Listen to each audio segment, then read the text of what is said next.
केशव गुप्ता जी, हरियाणा से। महाराज जी, आपके चरणों में कोटि कोटि प्रणाम।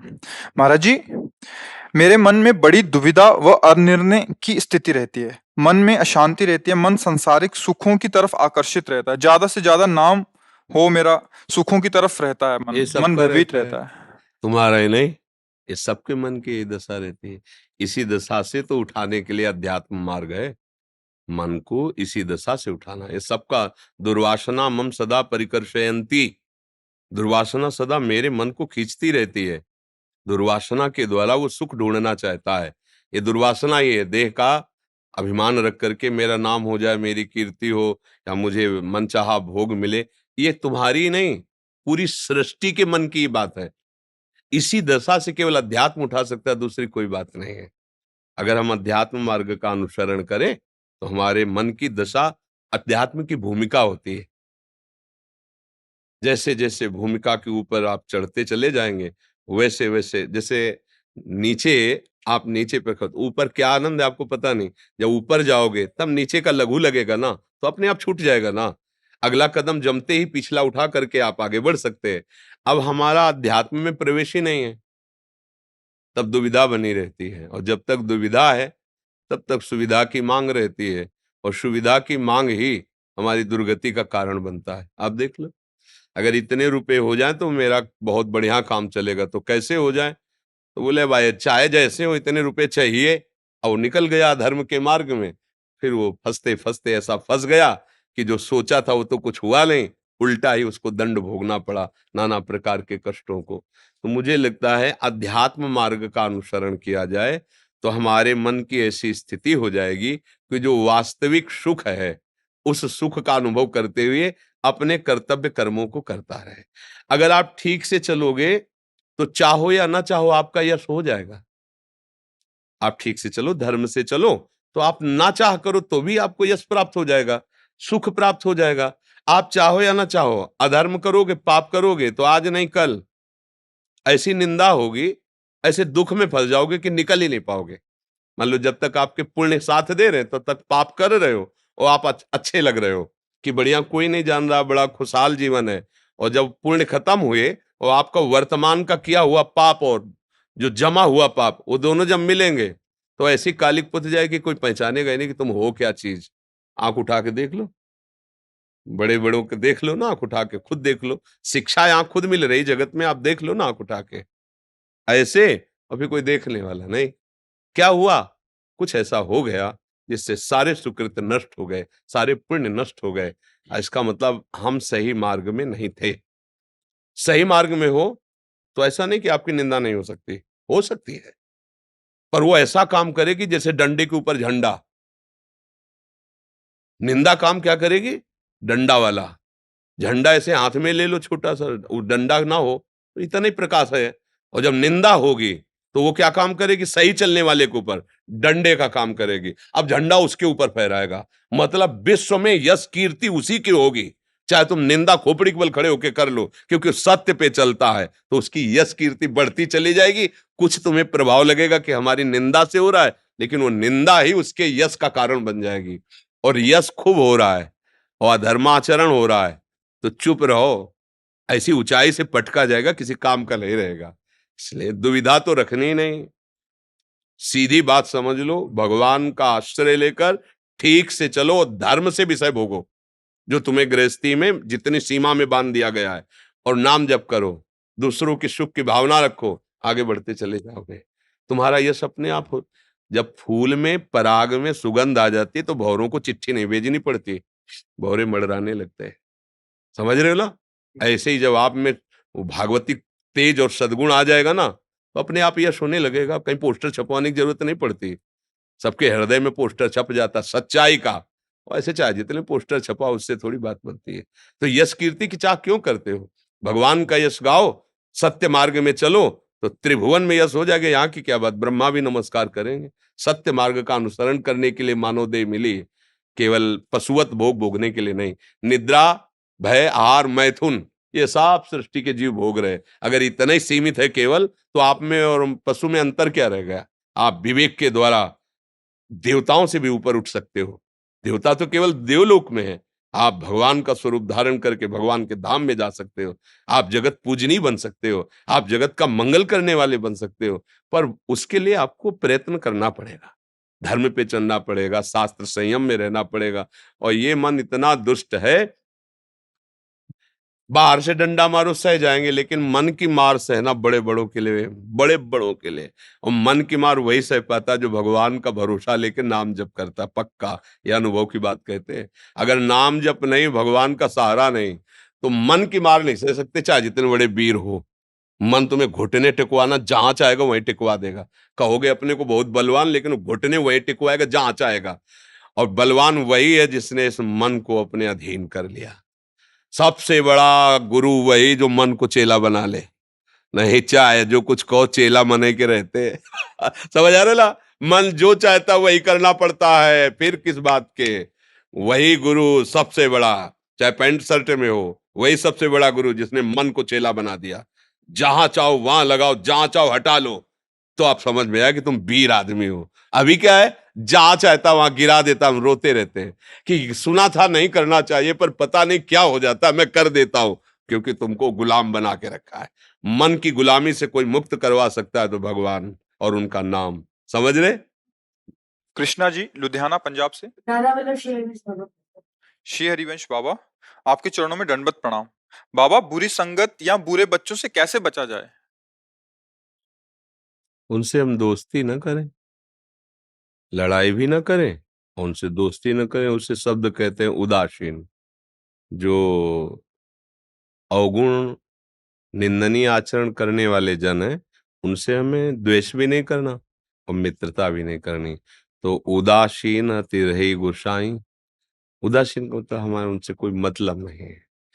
अगर हम गंदे बच्चों का संग करेंगे तो गंदी आदतें हमारे अंदर आ जाएंगी। गंदी आदतें आ जाएंगी तो हमारा जीवन बेकार हो जाएगा।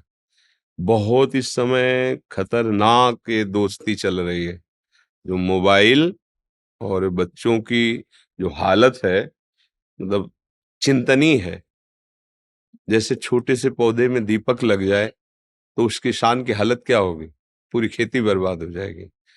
अब कुछ ऐसा समय आ रहा है कि हमारे जो बड़े महापुरुष हैं, जिनके वचन के प्रभाव से अमंगलों का नाश होता है, उनकी हालत शरीर की ऐसी प्रभु किए दे रहे हैं कि मतलब बड़ा कष्ट होता है। जैसे अब एक तो प्राय रह ही नहीं गए, कुछ उपासक हैं जो एकांत भजन करके अपना कल्याण चाहते हैं। और आवश्यकता हमें, हमारी समाज को ऐसा है कि अनुभूत और शास्त्र सम्मत वाणी के द्वारा जगत का, अब सत्संग नहीं मिलेगा, शास्त्र स्वाध्याय नहीं होगा, तो अध्यात्म का पता नहीं। तो फिर पता वही है, टीवी और मोबाइल और गलत बच्चों का संग। इससे हमारी जो नवीन पीढ़ी है, इसे वासना की ऐसी दीमक लग चुकी है कि कैसे देशभक्ति करेंगे, कैसे माता पिता की भक्ति करेंगे, कैसे भगवान की भक्ति करेंगे। अगर ये जीवन में नहीं तो फिर पशु और मनुष्य में अंतर क्या रह गया? मुर्दा आदमी है वो, जो भगवत विमुख आचरण है, वो मुर्दा आदमी। जिन हरि भगत हृदय नहीं आनी, जीवित सौ समान ते प्राणी। अब छोटे छोटे बच्चों को इस मोबाइल ने ऐसा बर्बाद, भगवान कलयुग की कृपा है, ऐसा गुण भी रख दिया है कि अब हम उसे निषेध भी नहीं कर सकते कि इमरजेंसी, अत्यंत आवश्यक बात तुरंत करो। दूर बैठे भगवत भक्ति प्रेमी महात्माओं के वचन, भक्ति का स्वरूप, भगवत लीला, ये बैठे बैठे श्रवण कर लो, ये गुण भी रख दिया। अब गेम खेलना, गलत बातें देखना, गलत चिंतन बढ़ाना, ये उसमें। तो हमें लगता है ऐसे बच्चों से बचो और मोबाइल से भी बचो। क्यों? अगर मोबाइल में गेम देखा जाए, गंदी बातें देखी जाए, अब छोटे छोटे बच्चे, अब जो ऐसी बातें देखेंगे जो संसारिकता बढ़ाने वाली, तो वही चिंतन में आएगा, वही धारा बन जाएगी। इसीलिए हमारे पूर्व में चाहे राजकुमार हो और चाहे गरीब का बालक हो, दोनों को संतों के पास रखा जाता था, गुरुकुलों में। क्योंकि वहां शास्त्रीय शिक्षा, भागवती शिक्षा, बाल्यापन एकदम ब्रह्मचर्य और धर्मयुक्त, तो गृहस्थी में जाकर वही परम पावन गृहस्थ बनते थे। वही साधु सेवी, भगवत सेवी महात्मा उनके गर्भ से प्रकट होते थे। तो इसलिए हमें लगता है कि लड़ाई झगड़ा न करके ऐसे बच्चों से दोस्ती ही न करे, और दूर रहे तो बचा जा सकता है। और राधा राधा खूब नाम जप करे। नाम जप करते हो? क्या जपते हो? राधा राधा। हाँ, बस राधा राधा जपोगे, कोई बाधा परेशान नहीं कर पाएगी। जी। प्रतिभा जी दिल्ली से। राधा वल्लभ श्री हरिवंश। गुरुदेव भगवान, आपके सत्संग से ये तो ज्ञात हो गया कि श्री जी के भजन करने में ग्रस्त या विरक्त होना कोई बाधा नहीं है। हम कहीं पर भी रहकर भजन कर सकते हैं, बस हमारा मन श्री जी से जुड़ा होना चाहिए। परंतु गुरुदेव, जब हम ग्रस्त ग्रस्त के कार्य करते हैं, श्री जी की सेवा या भजन में मन को एकाग्रचित रखते हैं, तभी कोई अतिथि या परिवार का जन आकर विक्षेप पहुंचा देता है या उठकर दरवाजा खोलना पड़ता है, उस समय ग्रस्त होना बहुत बुरा लगता है। नहीं, नहीं, ये भी मन की चाल है, नहीं। अगर कोई अतिथि आया है या घर परिवार का सदस्य है, भगवत भावना करो, जिनकी पूजा कर रहे थे वही तो आए हैं। भावना कर लो, बढ़िया बन जाए। आओ, आओ, बिठा दो, बैठो। कोई अतिथि आया है, उसको जल पिला दो, बैठाल दो। अगर बहुत अधूरी सेवा, तो उससे अनुमति ले लो कि आप 5 मिनट हमें समय दीजिए, मैं अपनी श्री जी की सेवा कर लूँ, फिर आपसे बात कर सकता हूँ। तो अगर थोड़ी भी सद्भावना, तो तुरंत वो कहेंगे, नहीं, नहीं, आप श्री जी की सेवा कर लिए। अगर ऐसा है कि मुझे बस 2 मिनट ही टाइम है, तो हम अपनी श्री जी की सेवा रोक देते हैं, उनसे बात कर। हमें उसमें घबराना नहीं है। मतलब अंदर से बेचैन नहीं होना कि ये नहीं आता तो हमारी श्री जी की सेवा पूरी हो जाती। नहीं, नहीं, उस रूप में भी श्री जी आई हैं, उस रूप में भी हमारे प्रभु आए हैं। देखो, हमारी भक्ति का स्वरूप यही है, परिपक्व भक्ति का स्वरूप, कि चराचर जगत में प्रभु के सिवा कोई नहीं है। अंतिम बात ये अनुभव में आ जाए, जड़ चेतन जग जीव जत, सकल राम मैं जान, बंदों सबके पद कमल सदा जोर। सच्ची मानो ये केवल माया का नाटक है कि हम तुम स्त्री पुरुष राग द्वेष नहीं, ये केवल भगवान ही लीला कर रहे हैं। तो जब कोई अतिथि आया, भगवान पधारे, आओ मृदुवान, बैठिए आप, जल पिएंगे आप? नहीं, तो आप 5 मिनट बैठ जाइए, हम अपनी श्री जी की सेवा कर लें, अगर आपकी अनुमति हो, फिर हम आपसे बैठकर बात करें। बढ़िया मृदु व्यवहार, क्योंकि प्रभु न जाने किस रूप में कब कैसे आ रहे हैं। अच्छा, घर का कोई जन है, अब यहाँ ध्यान देना, मान लो पति है, पुत्र है, उसको स्कूल जाना है, उसको ऑफिस जाना है, तो हमें जरूरी सेवा ये नहीं कि हम श्री जी की सेवा करें, हमें जरूरी है पहले वो सेवा करना। उनके लिए टिफिन बना दिया, उनके लिए वो, आप उनके लिए तैयारी कर दी, आप जाओ। अब हमारे पास समय, तो हम उस समय को सार्थक करें श्री जी की सेवा में। पहली प्रधानता गृहस्थ की होनी चाहिए, जो आपको कर्तव्य कर्म मिला है। मान लो आप सुबह उठे, एक माला जप लो, इसके बाद आप जाओ नौकरी। बीच-बीच में आप नाम जप करते जाओ, मंत्र जप, आपकी हर सेवा भजन हो रही। कोई भी विक्षेप भजन में हमें डाल ही नहीं सकता। विक्षेप में भजन हम स्वीकार करते हैं।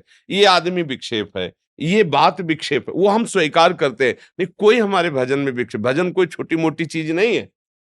भजन ऐसी महान चीज, पूरे विश्व को पचा जाए, पूरे विश्व का विरोध सह करके भी मुस्कुरा दे। भजन बहुत बड़ा बल है। इसलिए छोटी-छोटी बातों में विक्षिप्त होना ठीक नहीं है कि गृहस्थी में होना, फिर अगर हम बाबा जी होते या विरक्त होते तो भजन कर लेते, असंभव। भजन कोई खिलवाड़ नहीं है। अगर तुम गृहस्थी में नहीं कर पाए तो विरक्ति में नहीं कर पाओगे। बात समझ लो। अगर भजन जो परिस्थिति तुम्हें दी गई है और उसमें भजन कर लिए, तो अब चाहे विरक्ति हो चाहे गृहस्थी हो, हर परिस्थिति भजन में रहेगी। और जो ये सोचता है कि कोई एक कमरा मिल जाए, एकांत बैठ जाऊं, ऐसा करूं, तो हम मान गए। तुम एक कमरे में चले जाओगे, लेकिन हृदय में भरा हुआ प्रपंच जब अपना स्वरूप विस्तार करेगा, तब आप भजन में तन्मय नहीं हो पाएंगे। इसलिए जो परिस्थिति हमारे ठाकुर जी ने दी है, वो बहुत अच्छी है। उसी परिस्थिति में भजन कर लो, तो विश्व में तुम्हें कोई भजन से रहित नहीं कर पाएगा। अगर परिस्थिति की मांग में भजन की ऐसी परिस्थिति हो तो भजन, तो ये भी बात लिख लो कि आपका भजन कभी नहीं हो पाएगा।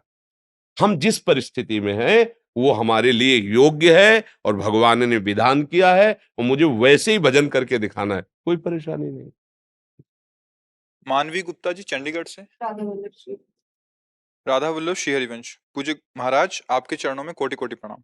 महाराज जी, जब से कॉलेज के दोस्तों का संग होना शुरू हुआ है, तब से स्वाभाविक भक्ति कम हो गई है और संसार के भोग आकर्षित करने लग गए हैं। सत्संग भी लगातार नहीं सुना जाता, चित्त घबराता है, कृपया इसका निवारण करें।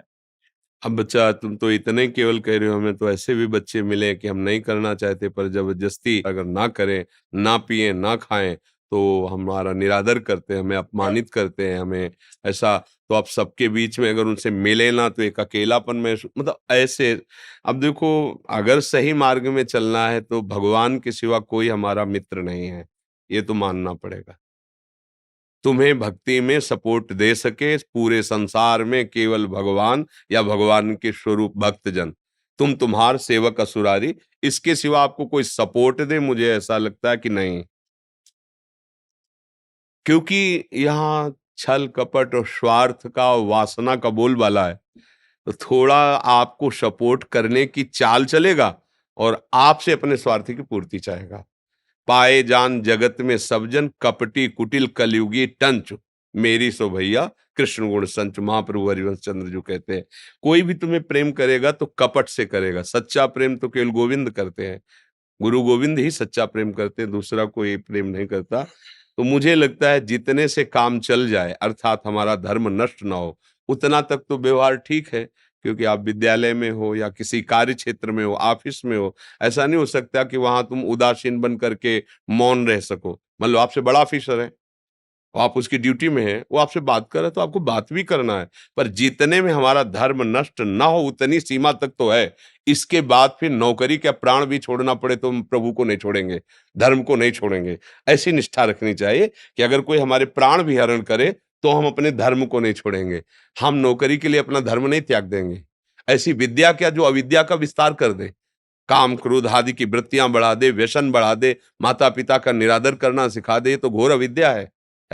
जब आप मनमानी आचरण करोगे तो माता पिता को स्वयं निरादर हो जाएगा, आप उनकी आज्ञा का पालन नहीं करोगे। शास्त्र और ऋषि मुनियों का, महात्माओं को स्वयं निरादर हो जाएगा, क्योंकि आप उनकी आज्ञा का पालन नहीं करोगे। तो वो क्या साथी हुआ, वो क्या विद्या हुई, वो क्या सत्कार्य हुआ। इसलिए बहुत विवेक की आवश्यकता है। अब ये गलतियां तो ऐसी हो रही हैं, जब हम नए नए बच्चे जैसे मिलते हैं ना, फिर अपनी हालत जब बताते हैं तो जी घबरा जाता है। कि हमें तो ऐसा लगता है हर विद्यालय में, जहां भी जितने 10 मिनट चाहे भले हो, महापुरुषों के वचन सुनाने चाहिए। अगर आप उनको टेलीविजन पे ना दिखा सके तो कोई ग्रंथ ले लो, उसको 10 मिनट सुनाओ, तो बच्चों के अंदर भागवतिक संस्कार बने। समझें, केवल पशुता का संस्कार बढ़ता चला जा रहा है। पशुता का मतलब होता है अपनी इंद्रियों को विषयों में केवल संयोगित करके सुख की लालसा रखना, बस इतना ही सुख रहे। हमारी हर इंद्री की चाह पूर्ति, मना कष्टान इंद्रियाणि प्रकृति स्थान, ये पशुता है। हमारा जीवन इसलिए नहीं मिला, इतने के लिए नहीं मिला। सच्ची कहते हैं, बात पर विश्वास कर लो। भगवान के चरणों का आश्रय लेकर नाम जपने से और सारे कर्तव्य कर्म करते रहो, जो आनंद मिलेगा वो आनंद ब्रह्मा को भी नहीं है, ब्रह्म पद में, परमेष्ठी पद में। आज ही सत्संग में था कि वो वृंदावन वासी को, श्यामा श्याम के उपासी को ब्रह्मा जी भक्तिपूर्ण नमन करते हैं, उसको प्रणाम करते हैं। आप समझो परमेष्ठी पद ब्रह्मा पद है।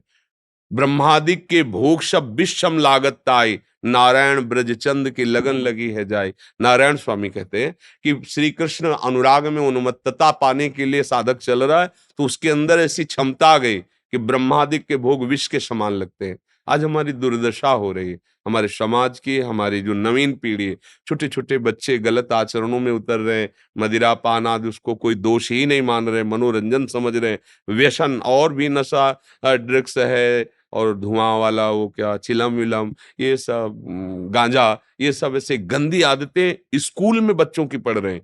अब बोलो क्या इनकी जिंदगी होगी। मुझे लगता है नवीन बच्चों को बहुत सावधानी से शिक्षा देनी चाहिए, जिससे वो अपने जीवन को संभाल सके। व्यसनी हो गया तो क्या, व्यभिचारी हो गया तो क्या जीवन रहेगा, अभी तो बच्चा है वो, अभी से हालत उसकी खराब हो गई। इसलिए आप सब बच्चों से, भाई बहनों से प्रार्थना है, अपने आप को बचाओ और दूसरों का ऐसा संग करो जो तुम्हारे सतमार्ग में लाभदायक हो, अन्यथा फिर भगवान के सिवा कोई सहारा नहीं। उन्हीं का आश्रय लो और पढ़ाई पढ़ो और एकांतवास करो अपने माता पिता की संरक्षण में, जहां सुरक्षित। आज का समय नहीं रह गया। जो ज्यादा गलती बढ़ रही है ना, गंदी बातें बढ़ रही ना, उसका स्वतंत्रता ही दोषी है। हम समझ रहे हैं कि हम माता पिता गुरुजनों की आज्ञा का उल्लंघन करके मनमानी स्वतंत्रता में आनंद ले लेंगे। नहीं, ये गुलामी है, मन की गुलामी है, इंद्रियों की गुलामी। जो गुरुजनों की आज्ञा में परतंत्र रहता है, उस माया से वो स्वतंत्र हो जाता है। अभय होए जो तुम्हें डराए। जो गुरुजनों से डरता है, उनकी आज्ञा उल्लंघन नहीं करता, माया उससे डरती है। और जो गुरुजन और शास्त्र का अपमान कर देता है, अवहेलना कर देता है, माया बलात् उसको गुलाम बना लेती है। छोटे छोटे विषय, छोटी छोटी इंद्रियों के भोग में वो आसक्त होकर के दुर्गति को प्राप्त होता है।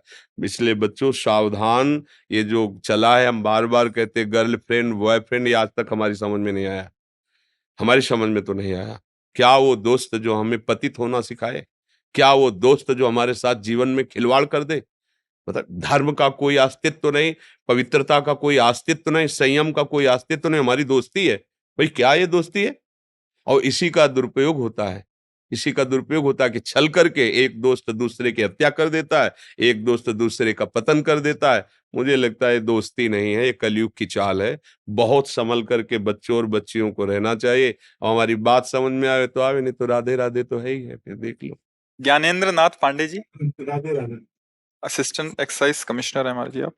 महाराज जी सादर चरण स्पर्श। महाराज जी प्राय किसी कार्य के होने या ना होने पर यह कह दिया जाता है कि प्रभु की यही इच्छा है। ये प्रभु की इच्छा हमें बाद में ही क्यों पता चलती है महाराज जी? किसका प्रश्न है? वो हम अपने मन को बहलाने के लिए कह देते हैं कि प्रभु की ऐसी इच्छा है। वो क्या, दो बातें जांच करनी चाहिए कि कार्य की संपूर्ण कुशलता पूर्वक प्रणाली के अनुसार हमारी वृत्ति चली है कि नहीं। जैसे आप कार्य में, जिस कार्य में लगे हो, उस प्रणाली के अनुसार, उसकी एक पद्धति है, आप उस पद्धति के अनुसार कार्य कर रहे हैं कि नहीं। उसमें कोई प्रमाद तो नहीं है, उसमें कोई त्रुटि नहीं है। अब फल पर हम पहुंचे जाके और फल हमें नहीं मिला, अब उसको देखना है कि पूर्व का जो हमारा किया हुआ प्रारब्ध कर्म है, जो हमको सुख का फल मिलता, उसे नहीं लेने दिया, ये पूर्व का पाप है। अब उसको हम संतोष करने के लिए बोल देते हैं भगवान की इच्छा। बकाया भगवान की इच्छा में अगर हम राजी हो गए तो बहुत बड़े महात्मा बन जाएंगे। वो भगवान की इच्छा, असफलता जो है वो हमारा कर्म है, भगवान की इच्छा नहीं है। भगवान की इच्छा होती है क्या? भगवान की इच्छा ही नहीं होती, नहीं होती। इच्छा तो मन में जागृत होती है, और भगवान अमना है, सच्चिदानंदमय है। भक्त का मन ही भगवान का मन बनता है जाकर के। भक्त ने भगवान को सोचा जिस रूप में, वैसे ही भगवान प्रकट हो गए। भक्त जैसी चाह करता है वैसे ही भगवान लीला करने लगते हैं। मतलब भगवान अचाह है, भक्ति की चाह ही बनती है। यहाँ जो कार्य की सफलता और असफलता पर हम कह देते हैं भगवान की ऐसी इच्छा, वो अपने संतोष के लिए कह देते हैं। बकाया उसमें या तो हमारी असावधानी हुई और या हमारा पूर्व का पाप कर्म रहा। जैसे हमने कई बार सुनाया, विद्यारण्य नाम के बहुत बड़े महात्मा हुए हैं। तो जब बाल्यावस्था में थे, ब्राह्मण कुल में जन्म हुआ था, गरीबी बहुत थी, माता पिता को धन की वृत्ति के द्वारा ही सेवा की जा सकती, खान पान वस्त्र आदि। अब उनको एक उपाय सुझाई दिया कि अगर गायत्री का अनुष्ठान करें तो माँ भगवती गायत्री सब कुछ देने में समर्थ है, और वो हमें धन देंगी और हमारे माता पिता का भरण पोषण होगा। तो 24 लाख मंत्र का एक पुरस्चरण होता है, वो मतलब अपने लोगों को करवाएगा। 24 लाख मंत्र बड़ी पवित्रता से उसका एक अनुष्ठान होता है। ऐसे उन्होंने एक पुरस्चरण किया, कुछ नहीं हाथ लगा। 23 पुरस्चरण किए, 24 लाख 24 लाख 24 लाख 24 लाख 23 पुरस्चरण। तब उनकी जवानी हो गई, माता पिता अंतर्धान हो गए।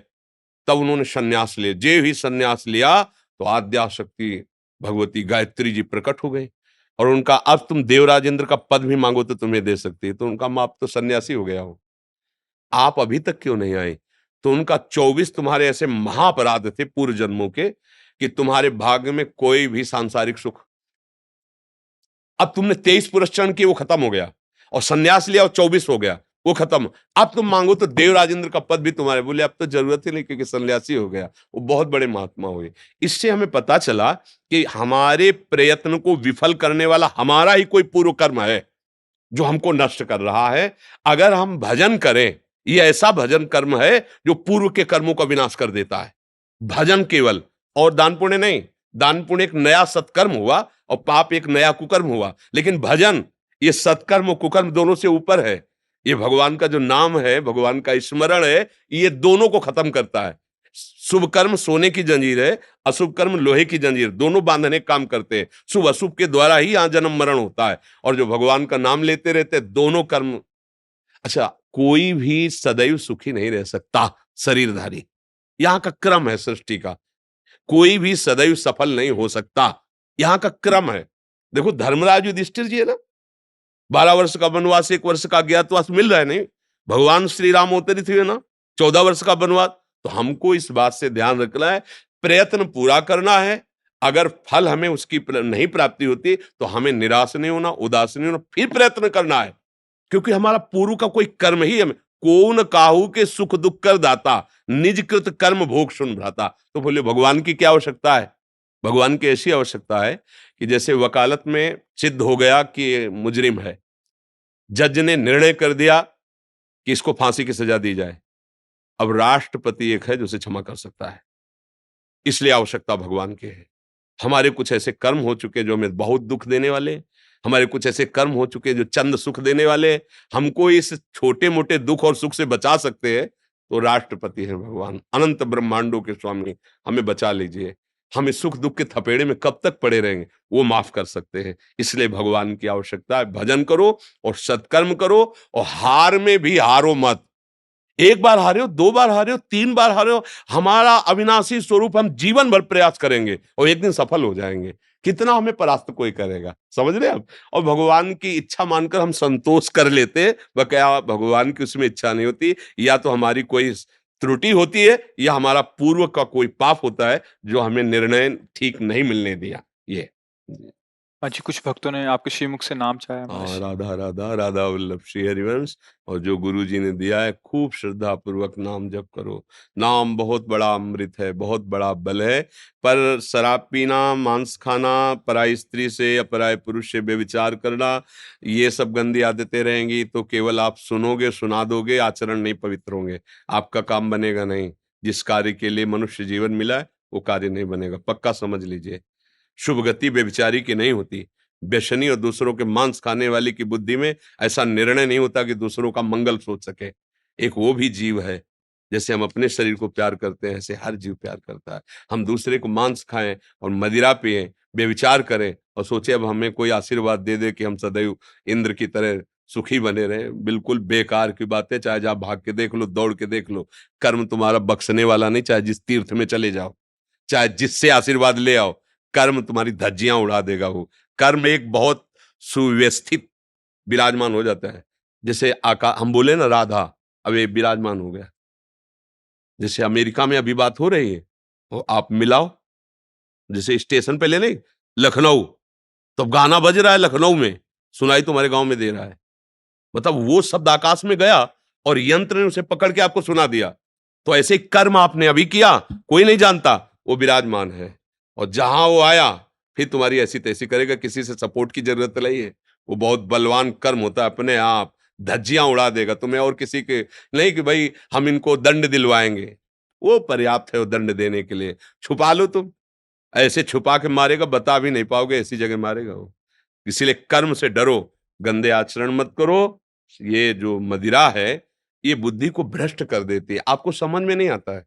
ऐसा लगता है कि हम बहुत मस्त हो रहे हैं। मस्ती देखनी तो आओ, राधा राधा बोलो, पवित्र भोजन पाओ, दूसरों को सुख पहुंचाओ, हृदय शीतल रहेगा।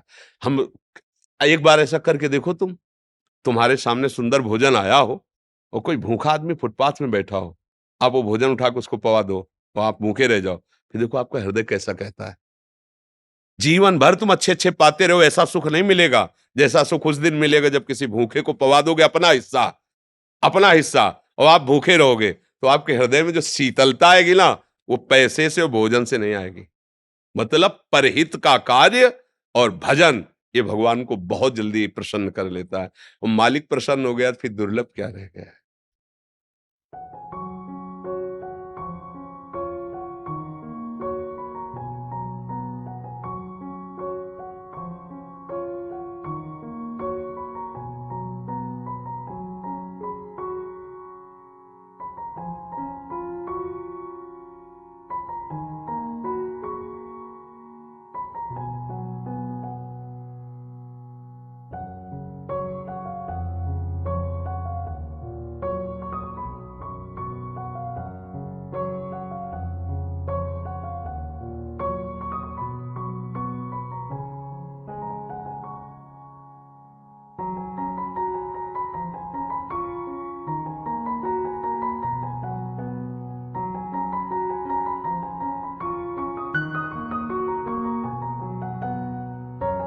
महाराज जी, समर्थ गुरु रामदास जी महाराज जी जो थे ना महाराष्ट्र में, जी। वो आपकी पीढ़ी में उन्होंने श्री राम जी का विग्रह और पूरा परिवार दिया था। उन्हीं की सेवा में आप भी अभी हैं पीढ़ी में, तो वहाँ की प्रसादी आपके लिए लेके आए हैं। वहाँ के वेद पाठी त्रिकाल संध्या करते हैं, जी। ब्राह्मण का। ये संत ज्ञानेश्वर महाराज जी है आलंदी में, जी जी उनकी समाधि के ऊपर चढ़ा हुआ चंदन है महाराज जी। जी और उन्हीं का एक छोटा सा विग्रह भी है जी। जो उस समय समाधि पर जी अभिषिक्त हो चुका है। जी। जय जय रघुवीर। अच्छा।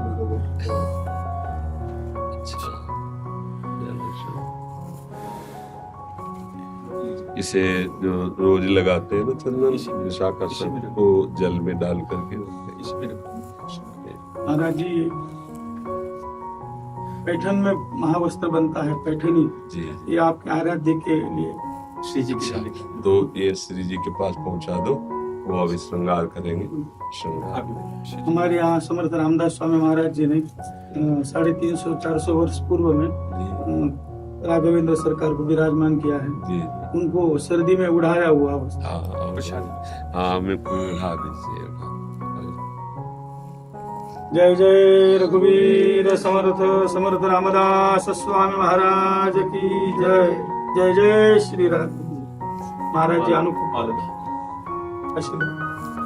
लाओ श्री जी की नाम से। बड़ी कृपा करी, बड़ी महाराज जी ऐसा आशीर्वाद दीजिए हमारे वंश में भी कोई धर्म से च्युत ना हो। जो महापुरुषों का आश्रय लेते हैं वो प्रणत कुटुंब पाल रखुदाई, भगवान उसके परिवार का भी संरक्षण करते हैं।